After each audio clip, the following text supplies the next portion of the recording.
7. Fun yoga activities. In this age group, yoga activities can get even more creative. Children will understand more complex instructions and will be able to concentrate for longer periods of time. Here are some wonderful yoga and mindfulness activities that this age group will enjoy. 1. Zen Circles. For this activity, you will need single sheets of paper, some paint, and thick paint brushes. Painting Zen circles is a traditional Zen meditation practice. Traditionally for this practice, a person takes a large paintbrush, dips it in paint, takes a deep breath in, and then as they exhale, they paint a circle using just one breath. This practice serves as a beautiful meditation that focuses on one moment in time. It is symbolic of the one life-giving breath. This practice is traditionally reserved for the elderly, so it is adjusted here for kids to have fun with it. If you haven't seen a Zen circle before, this is what a Zen circle looks like. To make this activity more fun, I often ask children to pick a word to paint in the middle of their circle. You can decide on a theme for your word. For example, you could ask children to write something that makes them feel happy or calm, or you could ask children to write a person that makes them feel happy. Get creative. Kids love this activity. Here's how to do Zen circles with kids. 1. Give each child a piece of paper and a large paintbrush. Don't give them paint just yet, or you won't get a word in. Next, give children a simple explanation about what a Zen circle is. Tell them to take a big breath in, and as they breathe out, they paint their circle in one stroke.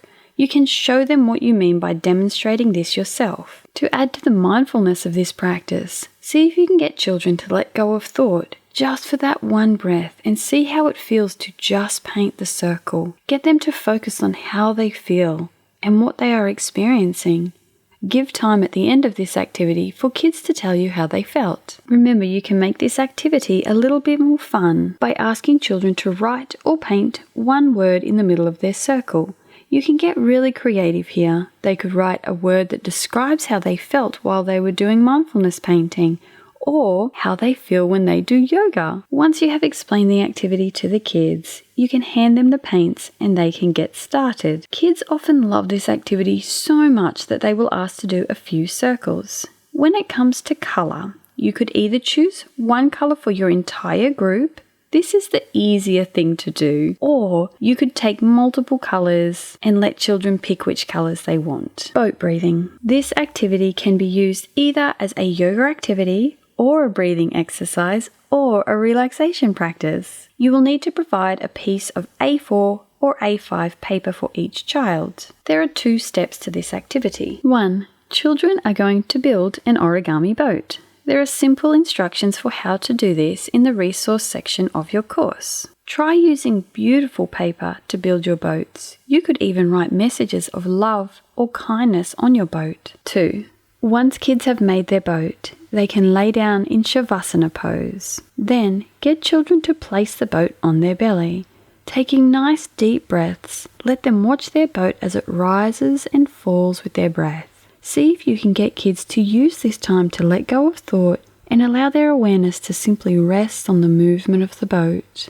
Try turning on some calm, peaceful music while kids are breathing and watching their boats. If you are having trouble learning how to fold your boat, try doing some origami boat tutorials on YouTube. Once you have done this boat a couple of times, you will find that it's very easy to do. Sleeping lions. This game is super fun and super funny. For this kids' activity, children will lay down on their yoga mats or on the carpet and close their eyes. They need to lay nice and still, like sleeping lions.